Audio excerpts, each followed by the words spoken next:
What if the fringe benefit is A, in the form of interest on loan? So if the employer lends money to their employee free of interest or at a rate lower than 12% per year, such interest is forgone by the employer. Or the difference of the interest is assumed by the employer and the 12% interest rate shall be treated as a taxable fringe benefit. Ano ibig sabihin nun? If the entire interest is forgiven, ang fringe benefit is the 12% interest. While, if the loan bears a lower interest compared to the market rate, the difference between the market rate and the actual rate granted. By the way, the prevailing market rate based on the train law is currently at 12%. Why 12%? It is used as the benchmark. Yan, 12%, benchmark yan, prevailing market rate, interest rate. Yan, so hindi magbabago si 12% unless it is revised by the BIR regulations. Okay, so let's have an example. During 2019, ABC Company granted 2 loans to Miss Benny, a supervisor. Again siya ulit, swerte. An amount of 100,000 on July 1, 2019, where prevailing market rate is 12%, will be forgiven. And on the loan of 50,000 on October 1, 2019, ang interest rate daw niya ay 5%. Okay. So, 12% yung prevailing rate, pero 5% na lang ang ibibigay niya dun sa loan na 50,000. Okay, 100,000, sige, huwag mo nang bayaran yung interest. Okay, so how do we compute for the monetary value of that? For loan number 1, 100,000 times 12%, take note compute for the months. Parang accounting lang to. Compute for the months. So, July, August, September, October, November, December, that is 6 months. So, that's 6 over 12, so 6,000 pesos. And loan 2, ilang months yan? October, November, December. So, just the amount of 50,000.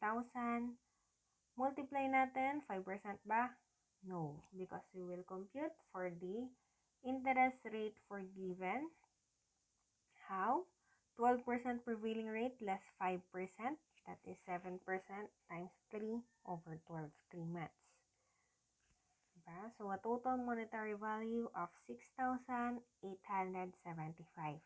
So, by now, nakita nyo na yung process ng pag-compute ng fringe benefit tax. Diba? Yung logic niya, as well as paano ba yung technique or yung formula. This total monetary value, of course, wala na namang sinabi, silent. Diba? I-gross up muna natin. Kunin natin yung gross up monetary value niya. Again, it will be divided to 65% unless it is a non-resident alien not engaged in trade or business. Okay? So, 10,576.92. You try it also in your calculator. Okay? And if we compute for the fringe benefit tax, we just multiply it to 35% to get fringe benefit tax of 3,701.92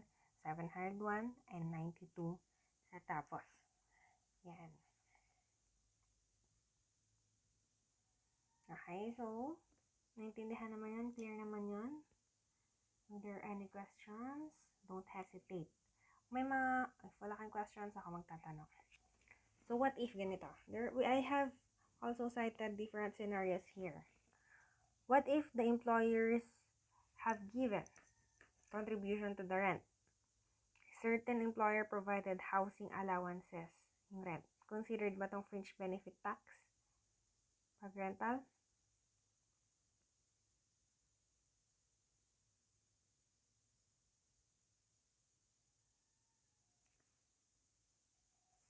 And so, housing allowances provided to expatriates are generally considered fringe benefit tax. Housing allowances provided to expatriates are generally considered as fringe benefits subject to fringe benefit tax.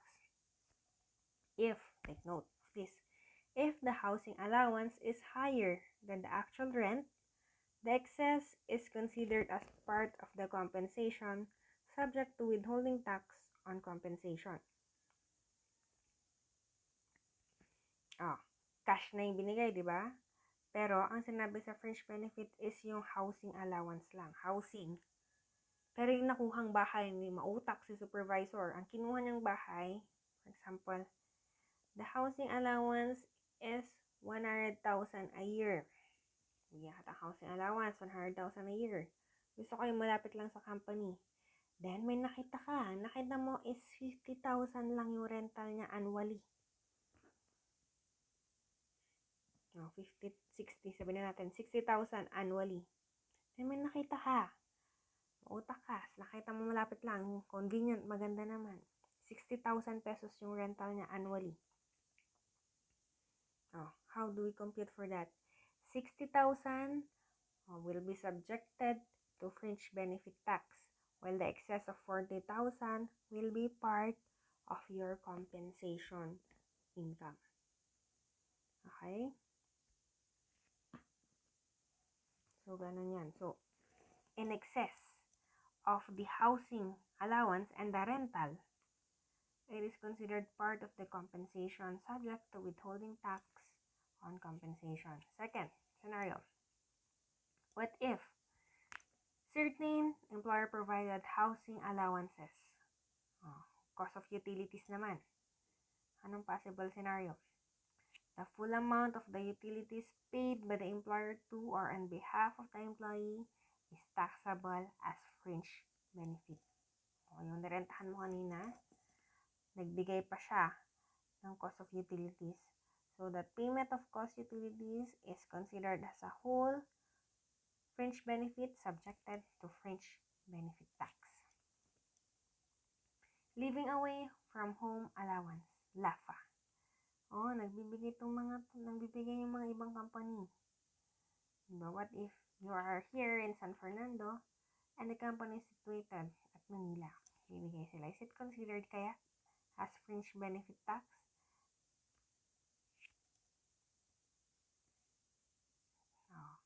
The full amount of the LAFA paid by the employer to or on behalf of the employee is taxable compensation subject to withholding tax on compensation. Why? Again, the nature. Diba? Kanino benefit? Is it the employee or is it the employer? It is the more beneficial to the employer kasi palalapitin ka niya.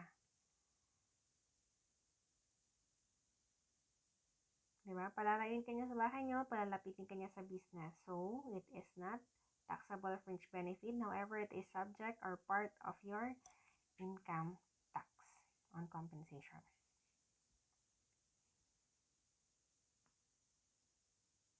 Certain employer provided tax reimbursement. Tax reimbursement, fringe benefit ba to? The gross up tax is included in the taxable compensation of the expatriate employee. Okay, tax reimbursements, hindi yan kasali fringe benefit but part of your compensation. Relocation, allowance, relocation reimbursement, hindi pala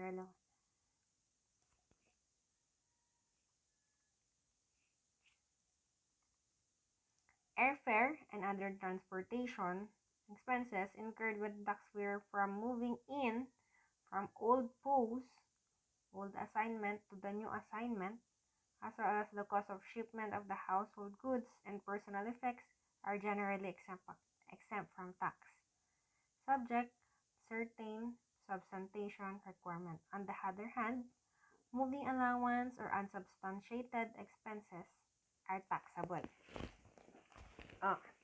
Si company, international company, you were assigned in other country. Meron akong kaibigan na ganito. Assigned siya sa Dubai. And this international company also has a branch in the Philippines. So, may nabakante sa Pilipinas. So, nakita ngayon nito ang employee. So, nag-apply siya, nag-request siya na transfer na sa Philippines. In that case, binayaran ni employer ang kanyang airfare and other transportation as well as yung pagbubuhat ng mga gamit, diba? If FedEx yung mga gamit, shipment of goods. Those are exempt from tax.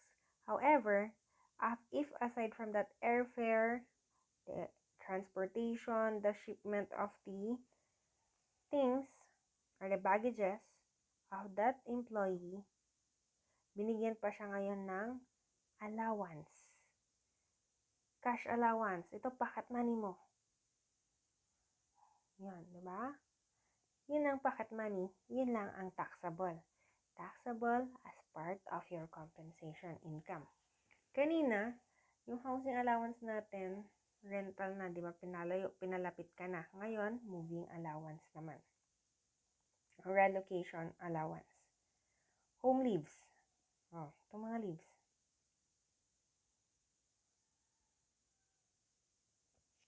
The full amount of the home leave paid by the employer to or on behalf of the employee is a taxable fringe benefit. Home leaves. Ito kanina. Yung sinasabi natin education.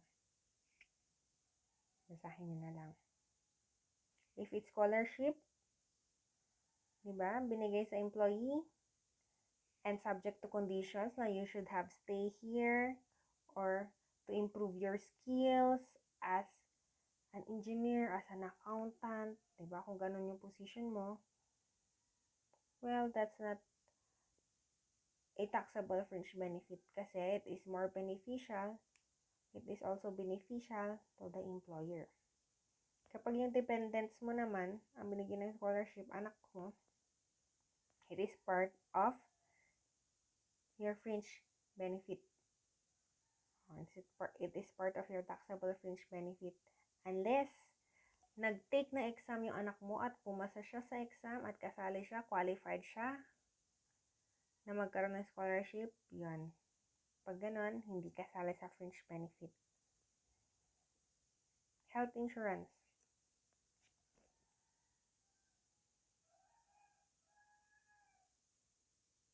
Yun, na-discuss na natin ito kanina. Kasali siya sa exemptions.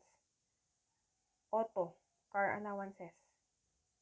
A cash auto allowance provided by employee will form part of their taxable compensation income unless it is shown that the allowance is used by the employee in the performance of their duties, in which case the allowance is considered as ordinary and necessary business expense of the company. Again, nature of the benefit given, di ba?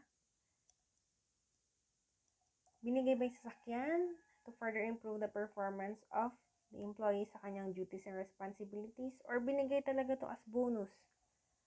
Yung merong company car, you have a service, as a manager, you have a service, and then aside from that service, binigyan ka pa ng extra car, that you are not obliged to use it in the company premises or in the company's rules, but you were given the car where you can freely use it anytime, anywhere, you can give it, or like that, that will be considered as a taxable fringe benefit.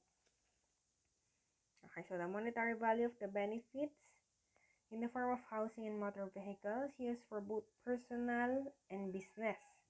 Kapag binigyan ka naman, sige, pwede mong gamitin ito anytime, pero dapat gamitin mo rin to sa company. Is equal to the 50%. If in case like that, i-divide mo ngayon. 50% the lease of payment or the depreciation value of the property, whichever is applicable. However, if the housing unit is situated or adjacent within 50 meters to the business premises, the benefit is not taxable. Likewise, a motor vehicle used normally for business purposes is not taxable.